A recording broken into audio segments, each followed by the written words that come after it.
So we are going to do assessment of a fistula today. So the first thing that I like to do when I come over is visualize the arm, and I always like to ask the patient how their fistula has been doing. Have they been checking for a pulse and a thrill? Are they aware of any problems or bleeding or anything? So how's your fistula been lately? Any problems? No, it's working great. And you've been checking for pulse and thrill? Yes. Okay. Any pain, coolness in your hand? No. And I'm checking and I'm feeling. And you want to give me a squeeze as well for strength? Good. And I'll compare that to your other arm. Squeeze. Yep. Both together. Awesome. Yep. That sounds good. So what we're doing there is we're just monitoring for a Steele syndrome. Then what we're going to do is we're going to go into the look, the listen, and the feel. So now with clean hands, what we're going to do is we're going to look first. So we're going to look at the fistula. We're checking for redness, swelling, any signs of infection or drainage. We're looking at for scabbing. We're looking for any weakness or shiny spots on the fistula itself, as we would want to avoid those. Of course, any bruising or signs of infiltration. And you can do your look with or without the tourniquet on. I don't have a tourniquet on right now.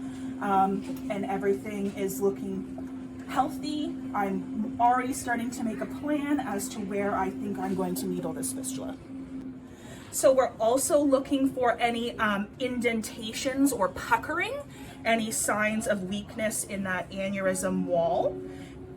Shininess, again, shininess on the aneurysm, you're going to want to avoid that.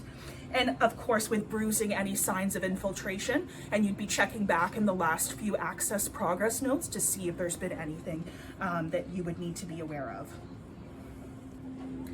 So now after we look, now we are going to listen. So I'm going to take my stethoscope, and I'm going to take the bell of the stethoscope, and I am going to place it near the anastomosis.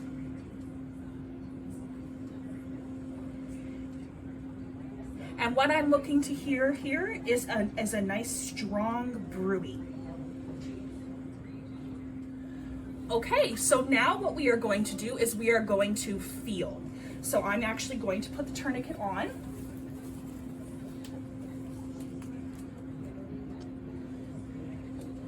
And again, with clean hands, I'm going to feel for a pulse. I'm feeling for a thrill. I'm feeling for warmth. I'm assessing if there's any tenderness there. No, okay. And now I'm also feeling for the size of the vessel, the width of the vessel, the depth and the direction of the vessel. And again, this is all in my mind. I'm starting to make a plan as to where I would put my needles. So now I've done my initial look, listen, and feel. Like I've said previously, I'm making a plan for where I want to needle the fistula today, whether I'm needling up and up, whether I'm needling the arterial up or down, and really formulating based off of what I've looked at with the access progress notes, based off of what I know from checking the orders. I know the blood flow target that we're looking for today. I know the needle gauge that I'm using. We're making a plan for how we are going to go about needling this fistula and accessing this fistula today. So really important to note is your skill and your experience with needling a fistula. What we want to do is we want to match the difficulty of the fistula in terms of needling to the skill and expertise of the nurse. So I myself would say that I'm probably an expert needler, so I feel very confident in needling this fistula today. It seems like from my assessment, a very straightforward fistula. However, please note that if you are not comfortable, if you are uncertain, if you're a novice needler, I would recommend that you seek out somebody that has more expertise than you. Have a conversation about your plan, make the plan, and you can also decide if you actually are going to needle or whether you're going to pass that on to a more expert needler.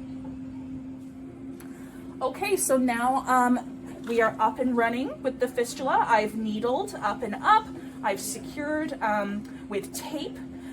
So now what we're going to do is we're going to go into the clinical functions and access section, and we are going to make our access note for today. Okay, so I'm in the access section. I'm going to write a new note for today.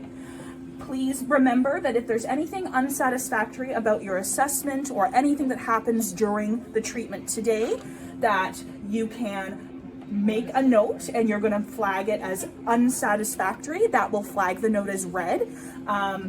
Please don't forget to do that. So today I am going to say that it is satisfactory.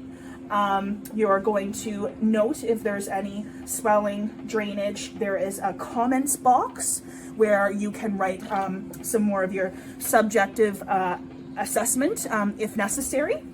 And I'm also going to note here in the comments section that the lot number of the needles.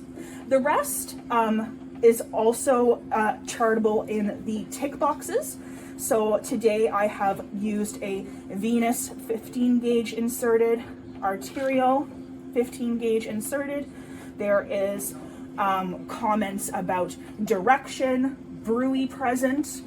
You're going to make sure that you tick off everything that is applicable for today. And again, in the comments section today, I'm going to put the lot number, and I'm going to say that no issues with the fistula noted on assessment, and that I've needled up and up, avoiding scabs.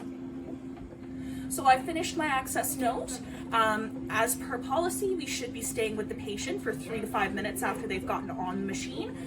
During this time, before I walk away, I'm just going to once again take a browse at my blood flow that I've been able to achieve, and checking the venous and arterial pressures are at appropriate levels. I'm going to again make sure that I've secured the lines to the chair that on his arm or his shirt. I'm once again just patting down the tape to make sure that everything's secured, and I'm checking the needle to blood line connection, making sure, doing a little tug test, that there's not going to be any chance for disconnection there.